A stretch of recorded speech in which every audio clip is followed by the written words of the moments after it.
Yang mendukung di sini tidak hanya bapak-bapak dan ibu-ibu, tetapi pemuda-pemudi juga. Lihat Amang, lihat Inang. Siap. Naposo kami juga mendukung. Mau Anda membawa Alkitab, mau Anda berbaju hitam, kami tidak peduli. Anda sudah mendukung orang yang salah, Inang. Amang. Oser, oser, oser. Oser marah juga.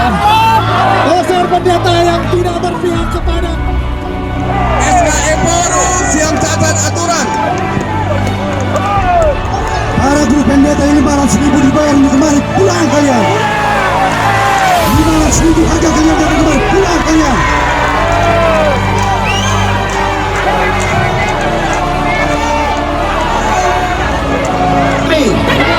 Kami yang bagus. Indonesia juara. Polisi di tengah, jangan turun. Para asas sebagai pimpinan bola kamu pecah belah bola berbagai bola kalian para pendeta bola apa bola pulang pulang kalian jangan mengeremehkan kebingung jangan mengisi segala kebingung pulang. Usir Tiambung, usir Tiambung, usir Tiambung sekarang juga. Paresis, usir Paresis sekarang juga. Yang terhormat Bapak Polisi ada di depan kami. Ini adalah wilayah hukum Bapak. Paresis yang terhormat, tolong pulang, bawa semua yang baju putih. Kita adalah orang-orang yang membela pembangunan Tangerang Cibinong.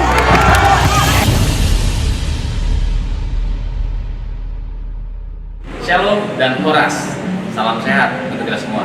Semoga penyertaan Tuhan selalu bersama kita, menyertai kita dimanapun kita berada. Manusia adalah ciptaan Tuhan yang paling sempurna, tapi bukan berarti kita adalah manusia sempurna. Ingat, kita tidak jauh dari dosa.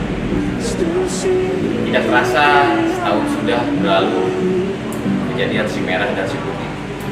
Mari kita bawa dalam doa, semoga tidak akan ada lagi kejadian-kejadian seperti itu terulang. Maafkan, itu sudah. Tetapi itu lupa.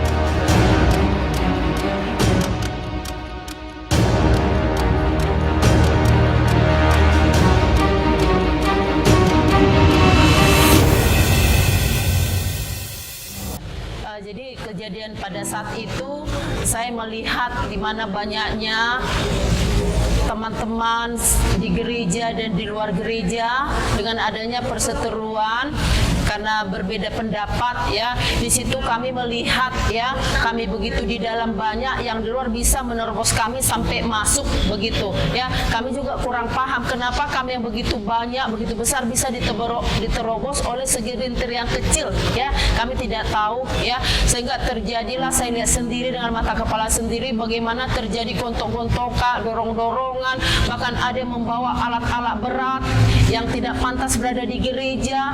Akhirnya terjadi pertikaian, lempar-lemparan, dorong-dorongan, bahkan ada yang cedera sampai masuk rumah sakit. Itu. Jadi saya hal ini begitu mengiris ya.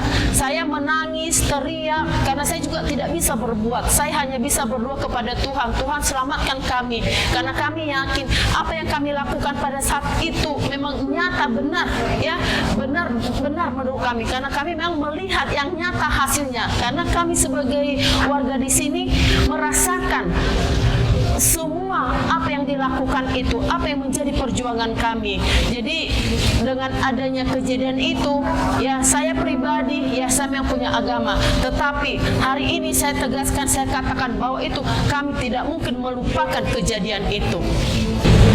Jadi kami memaafkan, tetapi kami tidak akan pernah lupa dengan kejadian itu.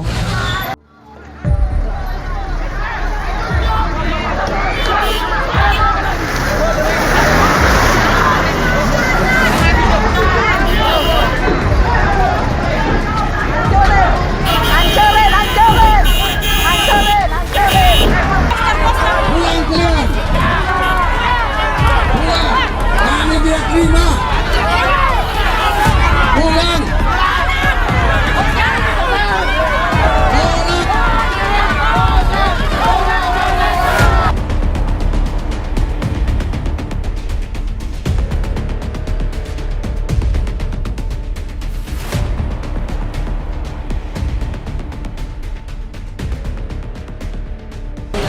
Pada saat itu, gue sama teman-teman gereja tuh rencana kan mau main di hari itu. Nah, gue kumpul tuh di depan gereja sengaja sama teman-teman gereja. Biasa kan emang ngumpul di situ tuh kalau mau pergi segala macem.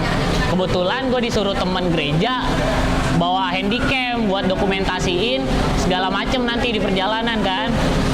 Pas udah ngumpul, tiba-tiba dateng rame orang di depan gereja kan. Pas udah dateng, gue sama teman-teman gereja bingung kan, ada apaan nih? Bukan kayak mau ngumpul buat arisan, bonataun. Kan biasanya bonataun kan ngumpul dulu nih. Tapi ini beda ngumpulnya, kayak lebih rame aja gitu. Nah, teman-teman sama gue penasaran kan, dilihat lah kan sama apa yang terjadi di depan gereja. Pas sudah dilihat depan gereja, ternyata ada kejadian. Gua sebagai anak muda, kebetulan gua bawa handycam.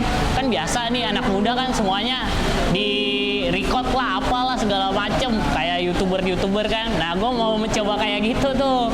Gua ambil handycam, terus gua mulai rekam. Pas udah kelar ngerekam, gua masukin jaket, apesnya tiba-tiba ada yang ngomong, gue bawa senjata tajam kan. Aduh, kata gue nih gimana ya. Nah, di situ mungkin karena emang emosi, karena ya keadaannya udah nggak memungkinkan lah.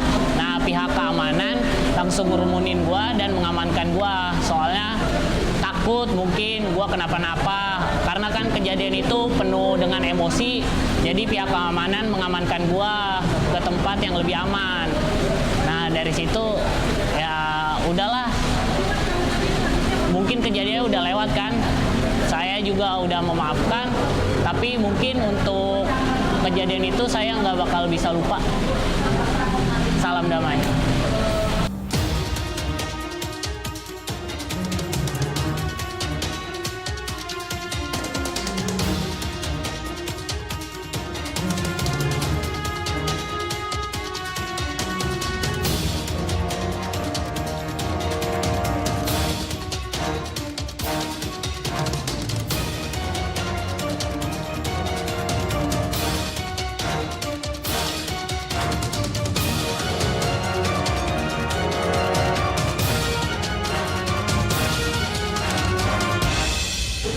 Pada saat kejadian tersebut, posisi anak saya ada di dalam gereja.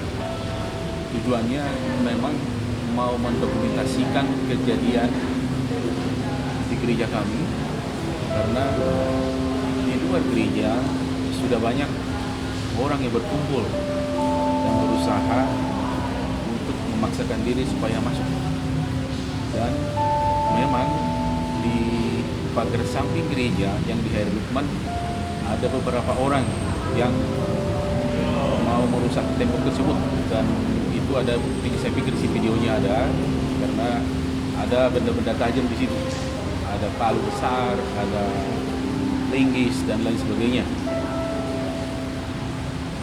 Setelah itu massa berkumpul di depan pagar utama atau di gerbang utama gereja, dan anak saya bergeser ke depan. Tujuannya seperti tadi untuk mendokumentasikan kejadian tersebut, karena menurut dia kurang tepatlah situasi itu pagar gereja mau dirubuhkan.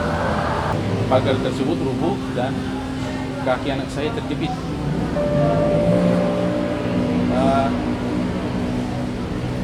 Paling sedih sebenarnya, sudah terjepit kaki anak saya, bukannya ditolong malah diinjak-injak.